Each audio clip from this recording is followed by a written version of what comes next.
Start करते हैं lecture number 6 से पार्ट 1। ओके, लेक्चर 6A का भी ये पार्ट 1 है। तो इसके पहले पीक ओवरशूट पे हमने छोड़ा था, तो बात करते हैं परसेंटेज पीक ओवरशूट की। ठीक है, ये परसेंटेज वाला है। तो e⁻⁻n पाई और जीटा और अपॉन √1 माइनस जीटा स्क्वायर, ये फॉर्मूला हो गया इनटू 100, क्योंकि परसेंटेज निकालना हो, ये भी पर्टिकुलरली स्टेप और या यूनिट के लिए है, यूनिट स्टेप के लिए है। ओके, ये फॉर्मूला। अब यहाँ पे एक दो चीज़ें ध्यान देने वाली हैं कि इसका जो बोलेंगे कोफिशिएंट जो होता है ए, नॉर्मली वो होता है 1। ओके, अगर 1 है तो इसीलिए यहाँ पे हमने ए को लिखा नहीं है, क्योंकि वो फिर 1 हो जाएगा मल्टीप्लाई। तो वो ये होता है, उस पॉइंट पे आपको एमपी जो मिलेगा, ओके, पीक ओवरशूट, वो 0.5 मिलेगा। ओके, अगर ए की वैल्यू 1 होगी उस पॉइंट पे। और एक चीज़ और यहाँ पे इंपॉर्टेंट है कि इसके अंदर जो ये n है, जो मैंने यहाँ पे ये ऑरेंज से लिखा हुआ है e⁻⁻n पाई, ये n काफ़ी इंपॉर्टेंट है, इसको कंसिडर करना इंपॉर्टेंट है। ओके, ये चीज़ है। अब यहाँ पे एक्चुअली में हम बताना क्या चाह रहे हैं कि अगर a की वैल्यू को आप चेंज करके 2 कर देते हो, वहाँ पे एमपी की वैल्यू चेंज हो जाएगी 0.5 से, बट वहाँ पे एक चीज़ फिर भी चेंज नहीं होगी, वो है परसेंटेज एमपी। ओके, जो परसेंटेज पीक ओवरशूट है वो फिक्स रहता है। ये बहुत इंपॉर्टेंट पॉइंट है कि वो ए के संग चेंज नहीं करता, तो ये याद रखेंगे। उसके बाद बात करते हैं to find omega N and zeta. अगर आपको ओमेगा एन और जीटा निकालना है, ओके, ओमेगा एन और जीटा निकालना है, तो आप इस फॉर्मूले को यूज करें एमपी वाले। ठीक है, MP is equal to e⁻⁻n pi zeta upon √1 minus zeta square. तो यहाँ पे वही चीज़ है कि भाई ए नहीं है, क्योंकि ए की वैल्यू हमने ले ली स्टैंडर्ड 1, यहाँ पे 100 मल्टीप्लाई नहीं किया, क्योंकि ये परसेंटेज वाला फॉर्मूला नहीं है। Find omega N by T D. बाकी आप देखो ओमेगा एन और कहाँ से निकाल सकते हैं, जीटा यहाँ से निकाल लो, और ओमेगा एन निकालने के लिए आप T D, T R, T S, T P, किसी भी चीज़ को इस्तेमाल कर सकते हैं। Okay, delay time, rise time, settle time, okay, और आपका लास्ट वाला पीक टाइम, ये सारे के सारे इस्तेमाल करके हम क्या निकाल सकते हैं, ओमेगा एन। और जीटा निकालना है तो आप इनसे भी निकाल सकते हैं, बाकी आप इससे भी निकाल सकते हैं, एमपी से। ओके, और आगे बात करते हैं। ये हमने बनाया हुआ है अपना एक ग्राफ। ओके, यहाँ पे n=1 के लिए हम देखेंगे तो पहला हमारा जो ओवरशूट मिल रहा है, ओवरशूट ऊपर की तरफ मिलेगा, तो n=1 पे मिलेगा। और ये हमारा ये भी पहला ही है, बट ये हमारा अंडरशूट है, तो इसके लिए हमने n को 2 मान लिया है। ओके, तो अगर हम बात करें टाइम पीरियड की, जिसका फॉर्मूला होता है 2π/ω_d। अब एक्चुअल में क्या होता है ना कि ये 2 कहाँ से आया, देखो जनरल फार्मूला होता है आपका ये जनरल फार्मूला टीपी का, पीक टाइम का जनरल फार्मूले की अगर बात करें तो आपका टीपी इक्वल टू nπ/ω_d होता है, या फिर nπ/ω_d क्या बन जाएगा आपका ओमेगा एन रूट। ठीक है, ओमेगा डी तो आपको पता ही है, omega D equal to omega N √1 minus zeta square, ये बन गया। अब यहाँ पे क्या है ना कि अगर n को हम चेंज करके एक स्पेसिफिक वैल्यू कर दें, जो कि ये 2, अगर n को चेंज करके एक स्पेसिफिक वैल्यू कर दें n=2, तो वहाँ पे ये जो टीपी है ये हमारा टी पीरियड के इक्वल हो जाता है। मैं फिर से बोलता हूँ, अगर n को चेंज करके हम एक वैल्यू कर दें 2, तो ये हमारा nπ/ω_d बन जाएगा 2π/ω_d, और ये टी पे चेंज होकर हो जाएगा टी पीरियड। ओके, अगर n की वैल्यू को 1 कर दें, अगर n की वैल्यू को आप इसी फॉर्मूले में 1 कर दोगे तो आपको क्या मिलेगा, 2 टाइम्स टीपी मिलेगा। ओके, अगर n की वैल्यू को 1 कर देंगे, ऐसा इसलिए है क्योंकि अगर n 2 के इक्वल है तो ये 2 इसी के अंदर रहता है, पर अगर n को 1 कर दिया तो ये जो 2 इसके अंदर था वो आके बाहर हो जाएगा, तो वो 2 बन जाएगा। तो ये चीज़ याद रखेंगे। ओके, तो यहाँ पे ये फॉर्मूला भी लिखा हुआ है, इस जगह पे मैं दिखाता हूँ। टीपी इक्वल टू π/ω_d अगर n 1 है, ठीक है, 2 यहाँ से चला गया, और टीपी इक्वल टू 2π/ω_d अगर n इक्वल टू 2 है, तो ये 2 इसके अंदर आ जाएगा। जब ये n 1 होगा और इसके अंदर 2 नहीं आ रहा है, इसका मतलब कि इस केस में जो टी पीरियड होगा, टाइम पीरियड, वो आपका 2 टाइम्स ऑफ टीपी होगा, मतलब यही वाला 2 उठ के ये बाहर चला जाएगा, ये याद रखेंगे। ये चीज़ हुई। आगे बात करते हैं, अगर हमारा यहाँ पे देख रहे हैं जो कि अगर जीटा 0 के इक्वल है, मतलब अनडैम्प्ड सिस्टम है, तो वहाँ पे पीक ओवरशूट मतलब आपको बहुत ज़्यादा ओवरशूट मिलता है, जिसकी वैल्यू होती है 1। ठीक है, हाई जो वैल्यू मिल सकती है 1।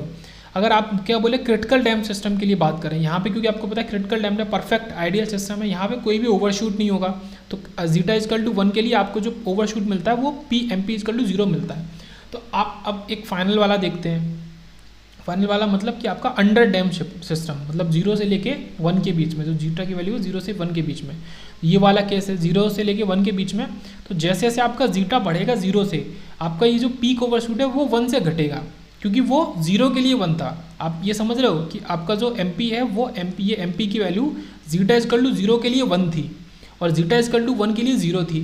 तो यहाँ पे क्या समझ में आ रहा है कि जीटा और एमपी एक दूसरे के इन्वर्सली प्रोपोर्शनल है, तो यही यहाँ पर रिलेशन हम यूज़ करेंगे। ये जो जीटा और एमपी एक दूसरे के इन्वर्सली प्रोपोर्शनल है, और जो स्टेबिलिटी होती है वो जीटा के संग बढ़ती है। ओके, ये हमें पहले से पता है कि जो स्टेबिलिटी होती है वो जीटा पे डिपेंड करती है, डायरेक्टली प्रोपोर्शनल है। इसका मतलब कि अब आपकी जो स्टेबिलिटी होगी वो एमपी के इन्वर्सली प्रोपोर्शनल हो जाएगी। ओके, तो स्टेबिलिटी को निकालने के लिए हम एमपी का इस्तेमाल कर सकते हैं। Okay, we can use MP, but फिर भी हम जो प्रेफर करते हैं वो किसको प्रेफर करते हैं, टीएस को, सेटल टाइम को प्रेफर करते हैं स्टेबिलिटी को निकालने के लिए। और दोनों ही एमपी और टीएस आपका स्टेबिलिटी के इन्वर्सली प्रोपोर्शनल होते हैं।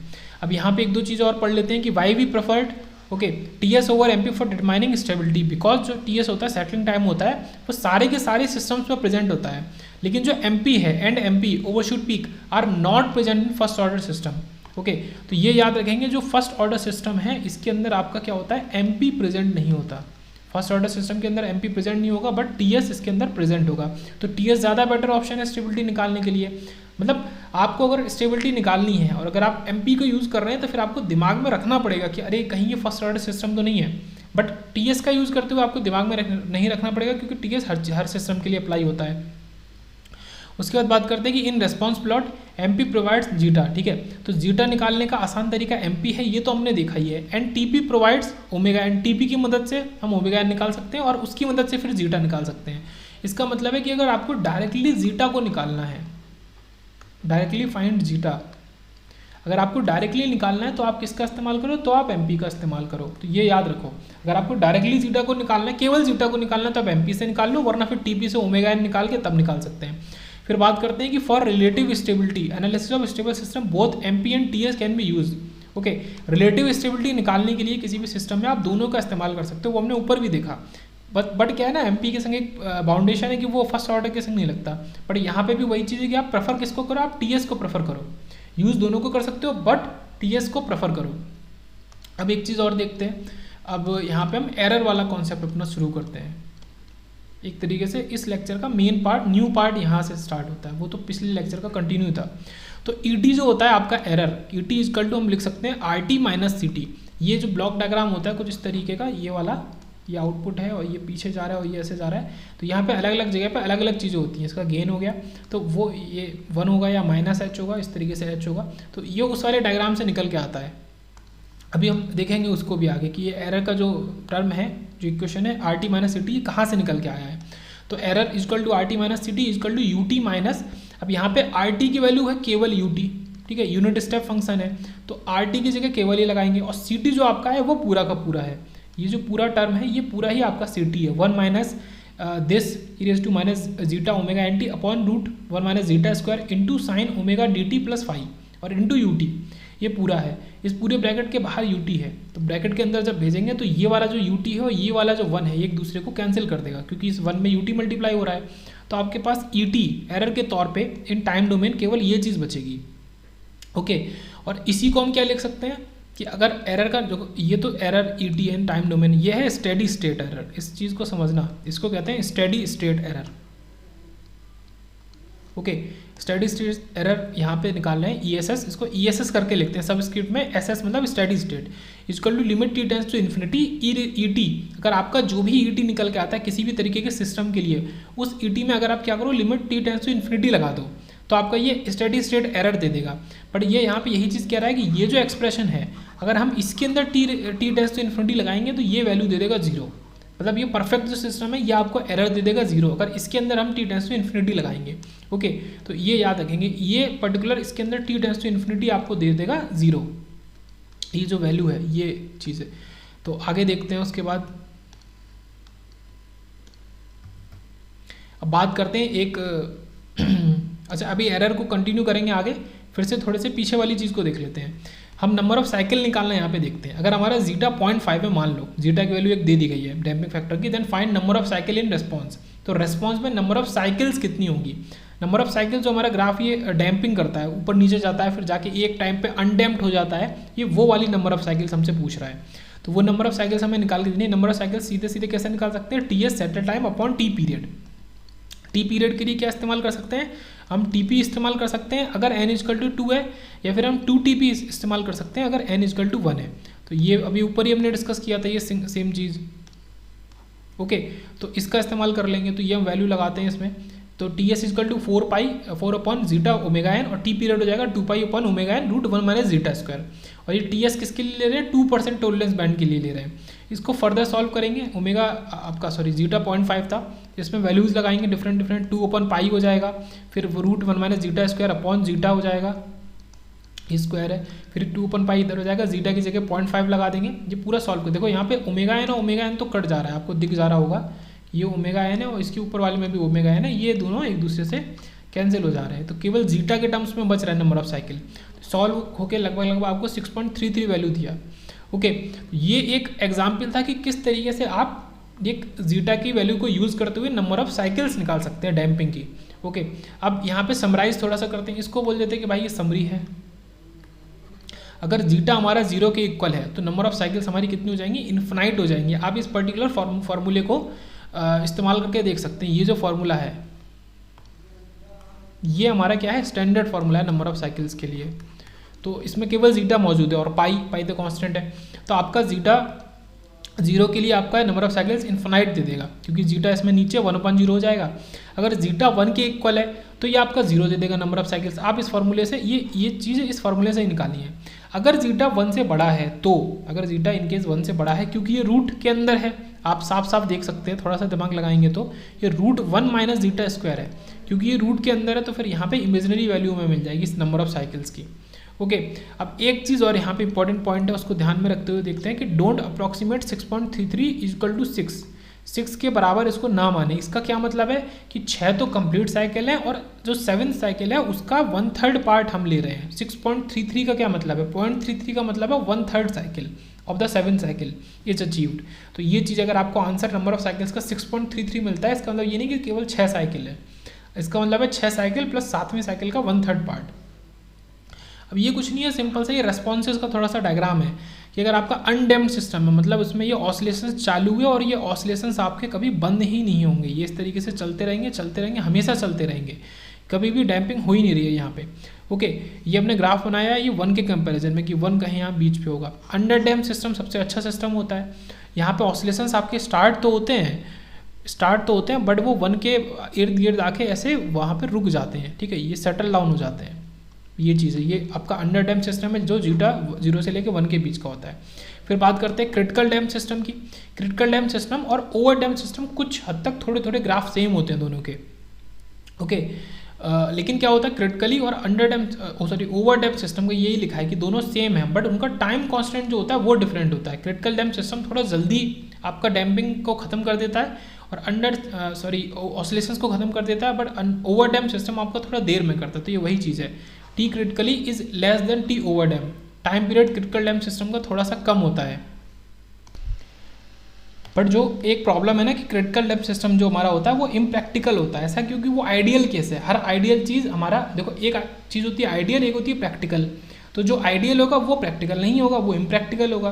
तो टी क्रिटिकल या फिर बोले तो मतलब क्रिटिकल डैम्प सिस्टम आपका इम्प्रैक्टिकल होता है, वो नॉर्मली हम यूज़ नहीं कर सकते, उसको बना ही नहीं सकते।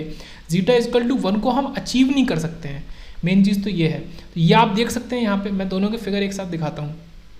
ये जो हिस्सा है ये वाला जो यहाँ पे लिखा हुआ है इस जगह पे, तो ये टाइम कांस्टेंट है इसका, ये काफ़ी छोटा है, पर इसी के कंपैरिजन में एक ओवर डैम्प सिस्टम का जब हम कंपेयर करेंगे टाइम कांस्टेंट, तो ये आपको मिल रहा है इस जगह पे, ये मिल रहा है ये चीज़, तो ये काफ़ी बड़ा है, इसका टाइम कांस्टेंट काफ़ी बड़ा है। ग्राफ कुछ हद तक इसी तरीके का होता है कि आपका यहाँ से उठता है ऐसा ऊपर जाके और इस 1 के पास में हो जाता है।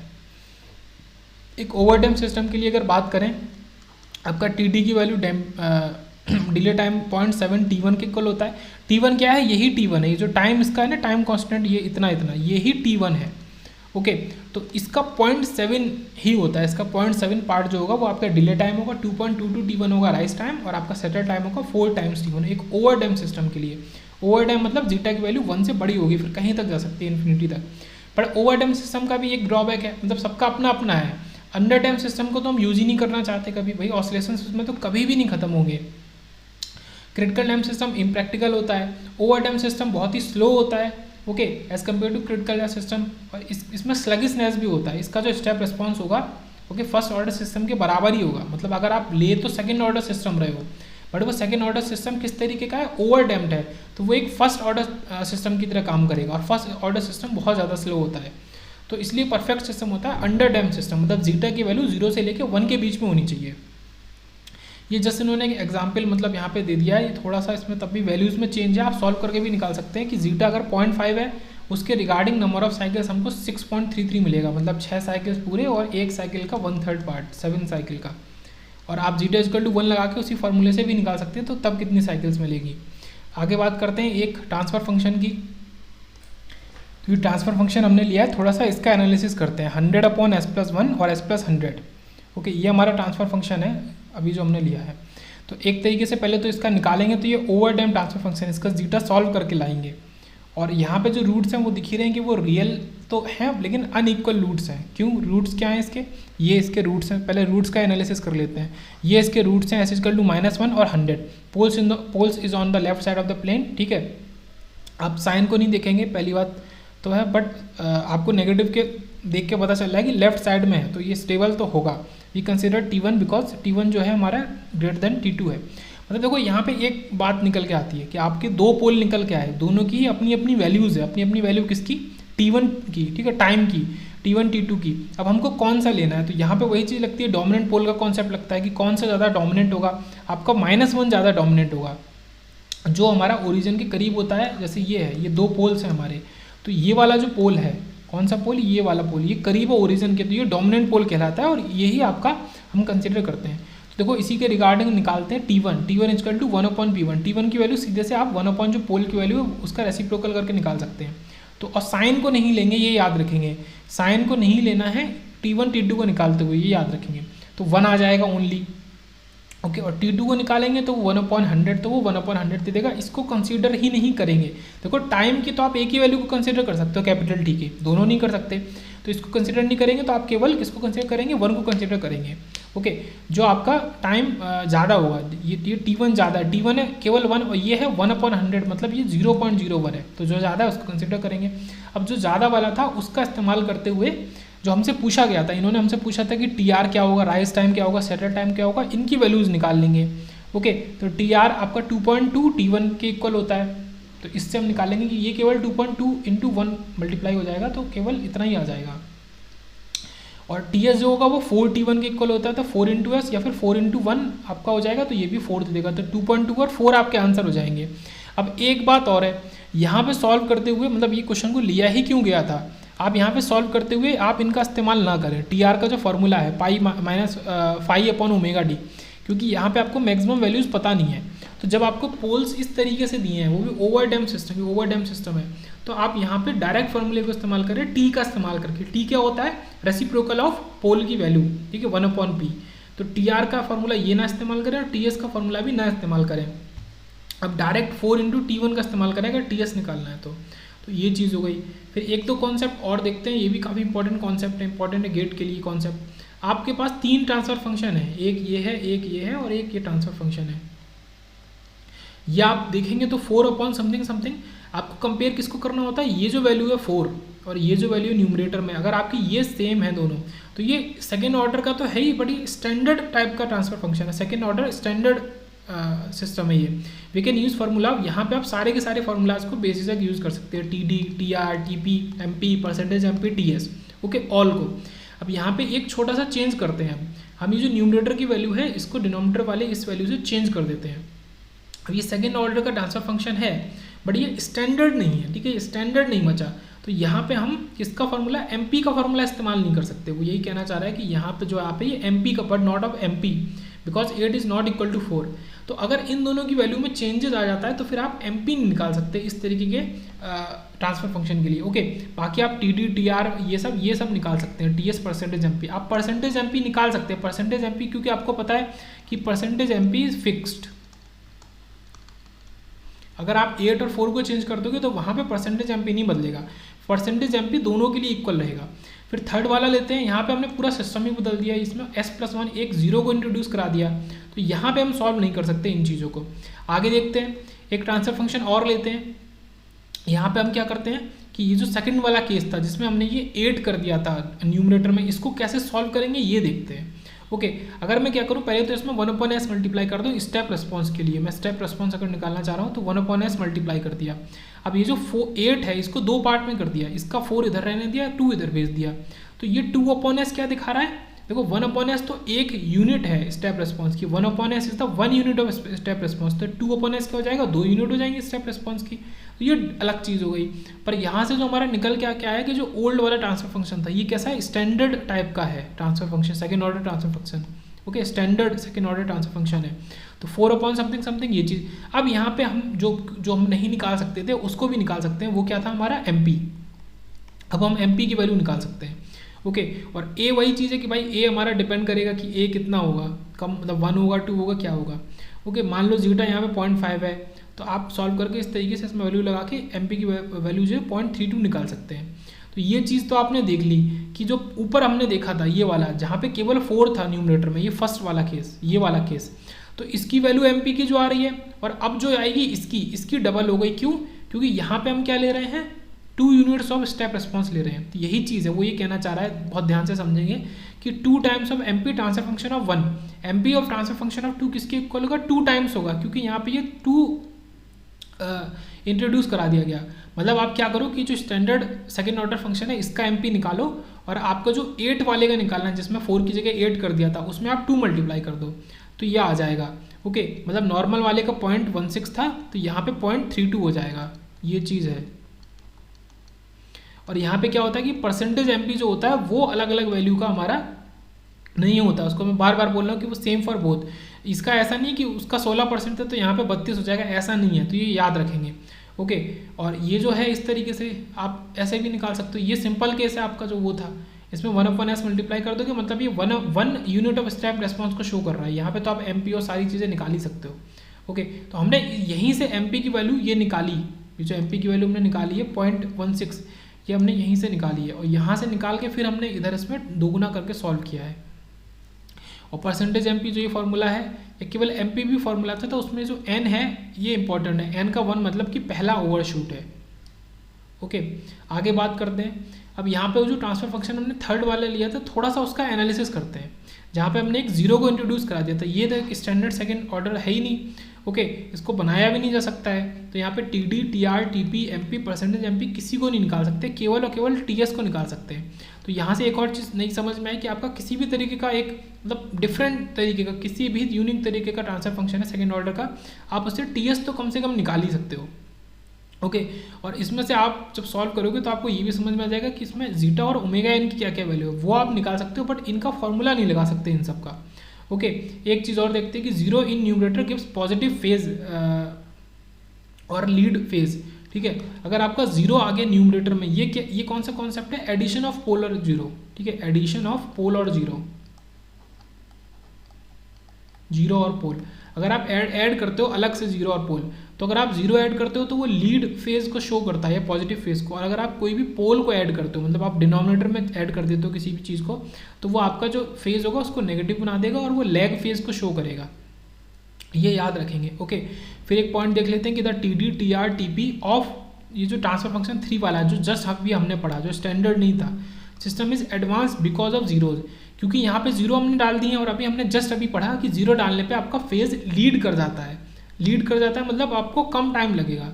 तो वही चीज़ है कि जो पुराने वाले जो दोनों ट्रांसफर फंक्शन थे, बहुत ही ध्यान से सुनेंगे, ओके। जो पुराने वाले दोनों ट्रांसफर फंक्शन थे, पुराने वाले मतलब ये वाले ट्रांसफर फंक्शन, ये जो यहाँ पे हमने देखे थे, ये 1 और ये 2 और ये 3 है। तो ये जो 3 वाला ट्रांसफर फंक्शन है, इसका जो सारी वैल्यूज है TD, TP ये सब, तो ये लीड कर रहे हैं, ठीक है, क्योंकि इसमें हमने 0 का एडिशन किया हुआ है एज कम्पेयर टू 1 and 2। तो थर्ड वाले में आपका क्या होगा, आपका सिस्टम एडवांस में काम करेगा, ओके सिस्टम, ठीक है। इनकी ये सारी चीज़ें एडवांस में काम करेंगी because of addition of 0 as compared to TF1 and TF2। Advance का मतलब है कि लेस टाइम लेंगी चीज़ें, कोई भी चीज़ एडवांस है मतलब वो कम समय ले रही है, ये चीज़ हो गई। उसके बाद आता है कि 0 इन न्यूमरेटर, ये वही चीज़ है कि gives positive phase, lead phase and gives advancement in time. और पोल्स इन डिनोमिनेटर, देखो पहली बात तो है कि 0 तो ऑब्वियसली बात है न्यूमरेटर में ऐड होता है, और पोल हमारा डिनोमिनेटर में ऐड होता है। तो pole in denominator gives negative phase और लैग फेज, ये चीज़ हो गई। आगे देखते हैं कि 4 इंटू, ये हमने एक सिंपल सा अपना ट्रांसफर फंक्शन लिया है, ठीक है, बेसिक सा, इसमें 1 यूनिट ऑफ स्टेप हमने डाला हुआ है, ठीक है। ये 1/s का मतलब है 1 यूनिट ऑफ स्टेप, तो ये तो सिंपल है। यहाँ पे हमने क्या किया है कि एक 0 का एडिशन कर दिया, और यहाँ पे हमने क्या किया है कि 2 0 का एडिशन कर दिया है। All 3 of different formula for TD, TR, TP but TS is same. तो इस पॉइंट को मैं दोबारा बोल रहा हूँ कि सबका बाकी फार्मूले तो अलग होंगे बट टीएस हमारा सेम होगा, सेटलिंग टाइम सबका सेम होगा। आप भले ही एडिशन ऑफ जीरो कर दो, एडिशन ऑफ पोल कर दो, मतलब एडिशन ऑफ जीरो ही करोगे, पोल में तो फिर इक्वेशन चेंज हो जाएगी। तो ये चीज़ है। तो यहाँ पे देखते हैं कि ट्रांसफर फंक्शन 2 की अगर बात करें, वहाँ पे क्या कर सकते हैं हम, ट्रांसफर फंक्शन 2 की अगर बात करेंगे तो हम इसको इस तरीके से लिख सकते हैं 8 अपॉन करके। ओके, ये 2 वाला कौन सा है, जो सबसे ऊपर हमने 3 देखे थे उसमें से ये 2 वाला है, क्योंकि यहाँ पे जो ये है ये हमारा थर्ड है और इसको तो हम अभी ले भी नहीं रहे। ओके, तो जब हमने केवल उसको 8 बना दिया था, जब केवल 8 बना दिया था तो उस केस में इसको ले सकते हैं 2 टाइम्स करके। मतलब यहाँ पे हम क्या यूज़ करेंगे, पी कंट्रोलर यूज़ करेंगे। ये जो 2 है इसका मतलब प्रोपोर्शनल कंट्रोलर है, अभी कंट्रोलर पढ़ेंगे बाद में तो उसके अंदर ये चीज़ आएगी। तो अगर कुछ इस तरीके का है, ओके, पहली बात तो आप इसको और इसको मैच करोगे 4 और 4 को एक दूसरे से, और यहाँ पे अगर 2 आ रहा है तो प्रोपोर्शनल कंट्रोलर का इस्तेमाल करके आप बना सकते हो। ये कैसा सिस्टम है, सेकेंड ऑर्डर सिस्टम है विद प्रोपोर्शनल कंट्रोलर। अगर आपने 0 ऐड कर दिया है S+1, अगर एक 0 ऐड कर दिया तो वहाँ पे PD कंट्रोलर का हम इस्तेमाल करेंगे। ओके, तो ये कैसा सिस्टम है, second order system with PD controller. अब ES की बात कर लेते हैं। ES equal to limit t tends to infinity ET, ये हमने पढ़ाई था ऊपर, इसको बहुत इंपॉर्टेंट फॉर्मूला है, इसको याद कर लेंगे। ये किसके इक्वल हो जाएगा, ET की अगर बात करेंगे, ये तो ESS है, स्टेडी स्टेट एरर, ये केवल ET है टाइम डोमेन में, RT माइनस CT के इक्वल होता है। ओके, या फिर बोले तो लिमिट S टेंड्स टू 0 और S इंटू FS। आप ये भी इसमें फाइनल वैल्यू थ्योरम भी लगा सकते हैं, ये तो सबको पता है, लाप्लास से हम पढ़ते हैं। ओके, मैथ के अंदर आप ये भी लगा सकते हैं, या आप ESS इस तरीके से भी निकाल सकते हैं। ET किसके इक्वल है, RT माइनस CT के इक्वल। अब एक बात समझें, इसका फॉर्मूला जो होता है वो इजी नहीं होता सेकंड ऑर्डर के लिए, किसकी वजह से, इस CT की वजह से। ओके, इसका फॉर्मूला इजी नहीं होता है सेकेंड ऑर्डर सिस्टम के लिए बिकॉज ऑफ दिस CT। क्यों, क्योंकि जो CS की वैल्यू होगी, देखो पहली बात तो CT पता होना चाहिए, CT पता होगा तो उसी CT से निकाल के लाएंगे हम क्या, CS निकालेंगे। तो जब आपने ये CS निकाला वो omega n square S square 2 zeta omega n S plus omega naught square, और यहाँ पे ये 1/s स्क्वायर भी करेंगे। Second order system RAM input हो जाएगा। अगर आप रैम इनपुट करते हैं तो उसमें आप फिर ये S का स्क्वायर तो मल्टीप्लाई करेंगे 1/s स्क्वायर से। तो ये इजी क्यों नहीं होता है, CT इजी क्यों नहीं होता, क्योंकि CS निकालना इजी नहीं होता। CS निकालना इजी क्यों नहीं होता, क्योंकि यहाँ पे पार्शियल फ्रैक्शन का कॉन्सेप्ट लगता है जो काफ़ी प्रॉब्लम बड़ा हो जाता है। आपको यहाँ A B और ये CS प्लस D ये सब कुछ निकालना पड़ेगा। इस वजह से हम ये ET minus CT sorry RT minus CT या फिर ये CS वाला कॉन्सेप्ट नहीं लगाते हैं। हम क्या करते हैं, ESS equal to limit S tends to 0 वाला लगाते हैं, ठीक है, S इंटू FS। अब ये जो FS था वहाँ पे ये ही पूरा ये है, तो ये RS इनपुट अपॉन ये आपका ओपन लूप ट्रांसफर फंक्शन हम इस्तेमाल कर रहे हैं यहाँ पे, ये याद रखेंगे। मैंने क्या बोला, मैं फिर से बता देता हूँ। तो ये ऊपर ES निकालने का तरीका था फाइनल वैल्यू थ्योरम से, limit S tends to 0 S into FS, इससे निकालते हैं। तो हमने क्या किया, ये फाइनल वैल्यू थ्योरम है FVT, limit S tends to 0 S, ये S है, और इंटू ये जो चीज़ है ये हमारा FS है। तो FS में क्या हो जाएगा, RS upon open loop transfer function 1 plus minus GSHS, ये चीज़ हो गई पूरी। अब इसके बाद ये जो टॉपिक है आपका पूरा यहाँ से लेके थोड़ा सा, अभी तो हमने बेसिक कंपेयर कर लिया एरर का, ये हम करेंगे लेक्चर नंबर, ठीक है, 6A और पार्ट 2 में, ठीक है, एरर का डिटेल डिस्कशन।